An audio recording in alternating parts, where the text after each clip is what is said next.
Então, bora lá, né, falar um pouquinho da matéria do Paquito, né, galerinha? Então, mais um vídeo do canal aí sendo lançado. E antes de tudo, eu gostaria de dar um alô aí pra galerinha de casa novamente. Então, boa tarde, Pedro Faria do Warden, Manuela Teles do Warden. A gente tem aí Valentina Nazari, que me encorajou a criar esse canal. Então, assim, muito obrigada mesmo. A Rafa Frati, a Mais do Colégio C. E, por último, e não menos importante, nosso inscrito José Neto. Então, esse daí é Iron é de verdade. Então, bora pro vídeo, né? E eu só queria dar um adendo, né? Que eu não vou estar conseguindo explicar blocos econômicos e ONU, G20, porque não vai estar dando tempo, nem a União Europeia. Então, assim, só vou estar conseguindo. Nova ordem mundial e globalização já é muita coisa. Então, bora pra aula, né? A gente tem que começar falando da nova ordem mundial. Que é esse trem aí, essa nova ordem mundial? Bom, a gente tem que entender que a nova ordem mundial se deu após a Guerra Fria. Porque durante a Guerra Fria a gente tinha dois polos, era um mundo bipolar. Ou seja, tinha ali um polo que era os Estados Unidos e o outro polo que era a União Soviética, o RSS. Então, basicamente, depois que a União Soviética acabou, né, a gente vai ver aí um mundo, uma nova ordem mundial que é bipolar, bipolar não, é unipolar ou multipolar. A gente vai ver quando ela é um, quando ela é outro. Então, ela é unipolar, falando militarmente. Os Estados Unidos, militarmente, é muito superior do que qualquer país existente. Então, a gente pode falar de uma ordem mundial unipolar nesse sentido. Porém, quando a gente olha de um ponto de vista econômico, a gente tem vários países aí que entram no cenário, né? A gente tem, por exemplo, além dos Estados Unidos, a gente tem a China, a gente tem o Japão, a gente tem a Índia, a gente tem a União Europeia, né? Que não é um país, mas é um grupo ali, e até o próprio Brasil. Então, a gente vê que vários polos, né? Não tem só 2, 3, são vários países aí que ajudam economicamente.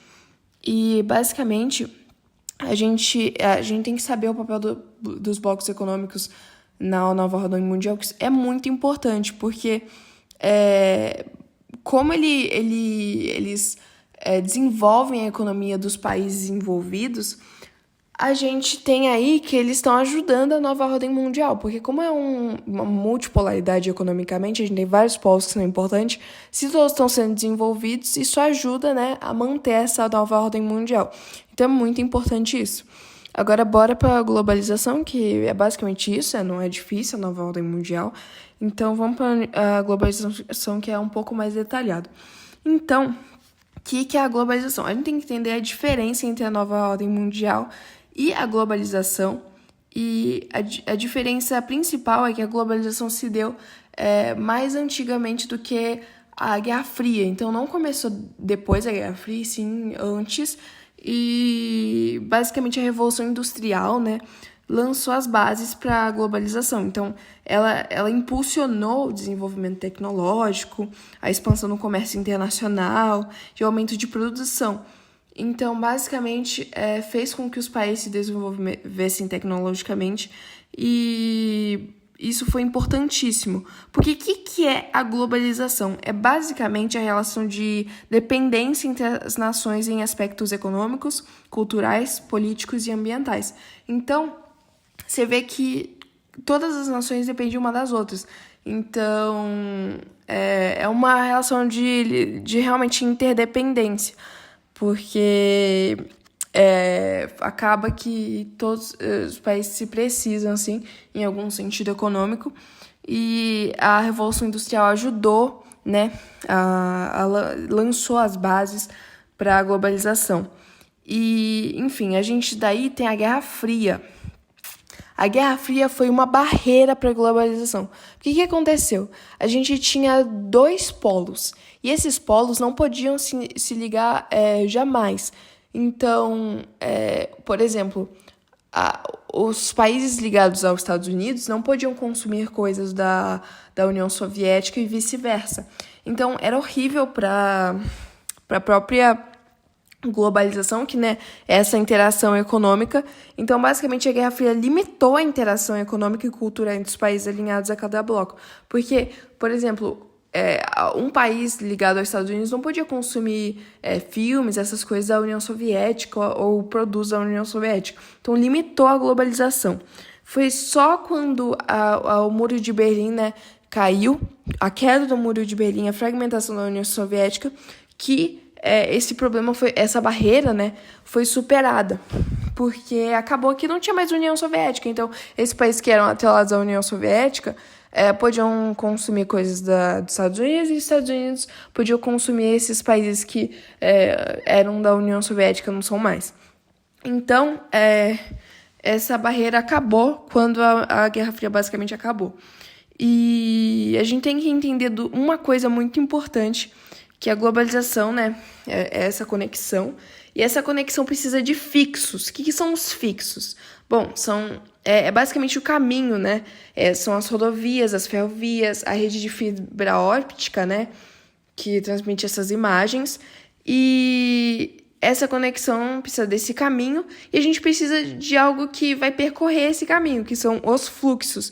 Então, o que é um fluxo? É a migração, é o comércio, é o turismo e conectar os indivíduos. Então, basicamente, a gente precisa desses dois pontos para a gente conseguir a globalização. E aconteceu que a globalização fez várias transformações no mundo de hoje. E uma delas é a mundialização econômica, então essa relação de interdependência entre os países. E, enfim, essa relação que a gente tem, o mercado global, obviamente, a produção descentralizada, então não é só um país que produz alguma coisa, e sim vários países, e cada um, enfim, essa mesma relação. E essa é a parte mais principal, né, que você pode lembrar. E a infovia, né, que essa compartilhação de informações que a gente passa muito rápido, e basicamente é isso. Então, bora para a questão mercadológica global. Então, o que aconteceu, né? Por causa da globalização.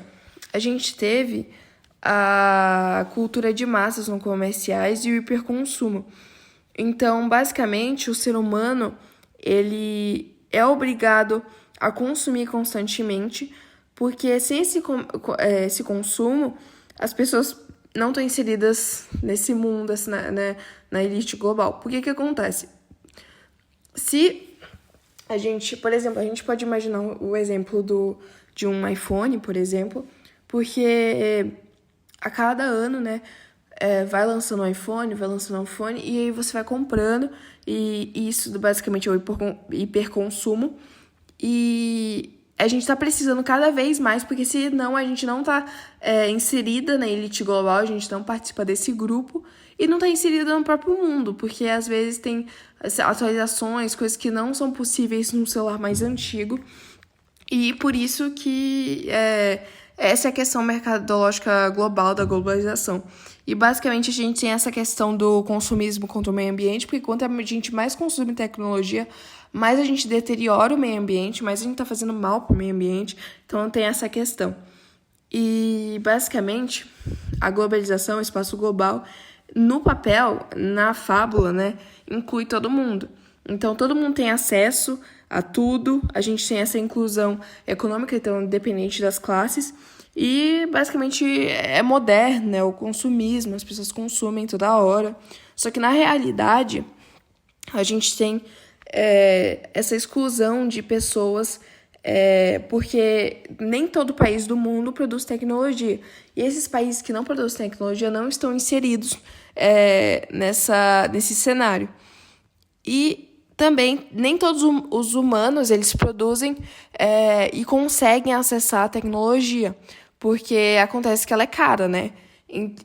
As pessoas têm pessoas que fazem os subtrabalhos, né? Que não são trabalhos dignos e que não têm condições para conseguir, né? Para acessar a internet, a globalização.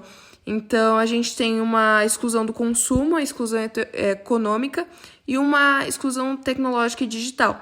Quem está excluindo essas pessoas e, basicamente, a gente vê que não inclui todo mundo. Então, é bom lembrar desse fato que o espaço global não inclui todo mundo, apesar dele ter essa expectativa que ele vai incluir todo mundo, ele não inclui. E a gente tem algumas charges aqui, que a gente tem, por exemplo, a festa da globalização, entrada permitida pela entrada de serviço, porque essas pessoas não são incluídas nesse cenário. Então, apesar de ser uma coisa para todo mundo, elas não são incluídas, e aqui a gente tem, por exemplo, essa charge do capital, porque é o capital que manda em tudo. Então, sem o capital, a gente não tem nada. E basicamente é isso. E a gente tem também a controvérsia, né, dos países desenvolvidos para os subdesenvolvidos, porque a gente tem o quê? Que os ricos são keynesianos e protecionistas, então mais interferência do Estado, o Estado tem que interferir mais na economia, só que eles basicamente incentivam os países subdesenvolvidos a serem neoliberais, para a economia ser mais liberal, para o Estado não interferir muito, interferir o menos possível. E basicamente isso acontece e acaba que causa a concentração de renda e desigualdade social. Então, isso piora o país, apesar de parecer que é uma coisa boa, mas não é. E basicamente, os países desenvolvidos, eles incentivam esses países subdesenvolvidos a fazerem essa mudança neoliberal, para serem neoliberais, não terem tantas regulamentações do Estado, para poder explorar a economia sem qualquer proteção do mesmo. Então, a gente não tem proteção nenhuma do Estado, então o Estado não pode fazer nada, enquanto a economia dele está se ferrando, porque os ricos, os outros países ricos estão explorando desse mesmo país. E aí a gente vê que por causa da globalização, muitas empresas têm muito mais renda do que vários países. A gente tem a Amazon, tem mais renda que o Portugal, o Walmart mais que a Espanha, a Apple mais que a Bélgica. Então, assim, é absurdo isso. Então, as empresas têm mais influência, mais poder do que certos países. Então, esses países, eles não têm muito... Por exemplo, a gente está falando de uma situação diplomática. Os países têm muito menos poder do que próprias empresas. Se tiver uma discussão entre a Amazon e Portugal, a Amazon com certeza vai ter mais poder nessa discussão. Então, essas empresas podem sim explorar os países e fazerem com que eles sejam mais neoliberais, né? Para elas explorarem desses países a economia e, enfim, se tornarem mais ricas. Então, bora para um detalhe super importante, que é os 3 tipos de blocos econômicos. Eu falei que não ia falar muito, mas eu só vou falar dos 3 tipos de blocos econômicos, porque o resto eu não tenho ainda. Depois eu vou ver se até as 8 eu consigo gravar. Mas, basicamente, tem 3 tipos de blocos econômicos que a gente não pode esquecer.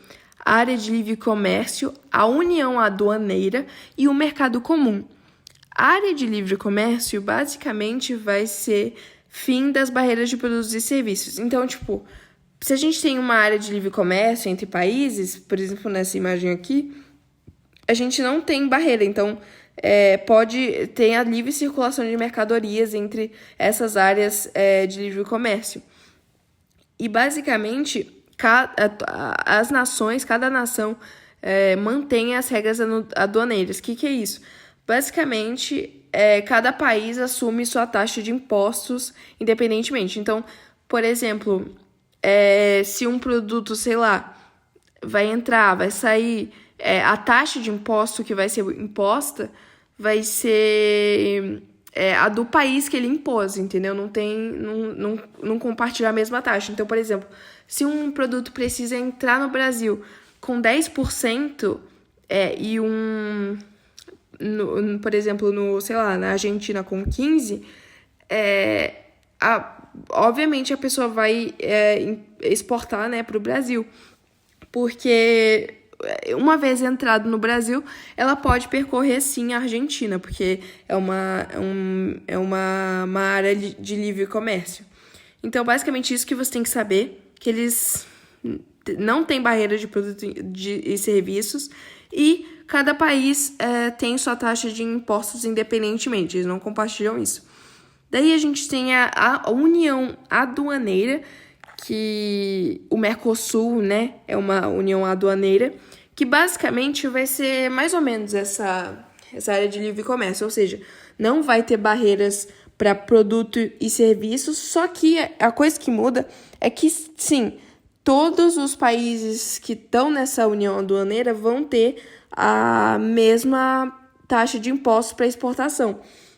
Então, todos vão sair com 15%, com 11%, como está mostrando aqui. Então, é uma coisa que é parecida com a área de livre comércio, só muda que, né, a taxa alfandegária vai ser a mesma para todo mundo, em vez da área de livre comércio, que é diferente, né, cada nação que vê aí qual que é a taxa, tá? Então, bora para o último, que é o mercado comum. E basicamente, o que vai acontecer? Vai ser a mesma coisa que uma união aduaneira. Ou seja, não vai ter barreira para produtos e serviço. Todo mundo vai ter a mesma taxa de impostos aduaneiras. A única coisa que vai mudar é porque vai ter a livre circulação de pessoas, uma moeda única, então todo mundo vai usar a mesma moeda, vai ter uma cidadania única e uma legislação comum. Então, tipo, não precisa mostrar passaporte, sei lá, pra ir de um país, por exemplo, nesse mercado comum pro outro. Então, assim, tem a livre circulação de pessoas e o único mercado comum que a gente tem nesse cenário de hoje é a União Europeia. É o único que tem esse mercado comum no mundo. Então, basicamente é isso. Tem que lembrar desses 3 tipos de blocos econômicos. Tem que lembrar do que eu falei sobre a globalização. E, enfim, eu vou editar o material, vou mandar aqui e vou deixar aqui embaixinho. Então, é isso. Eu espero que tenham entendido. Qualquer coisa é só perguntar aí nos comentários. Mas é isso, gente. Espero que seja ficado claro. Não é um negócio muito fácil. Tem coisas que, enfim, tem que pegar mesmo. Então, bora, que agora eu vou estudar os blocos econômicos e a União Europeia e essas coisas de G20, enfim, pra trazer um novo vídeo aqui no tempo mais rápido possível. Bora.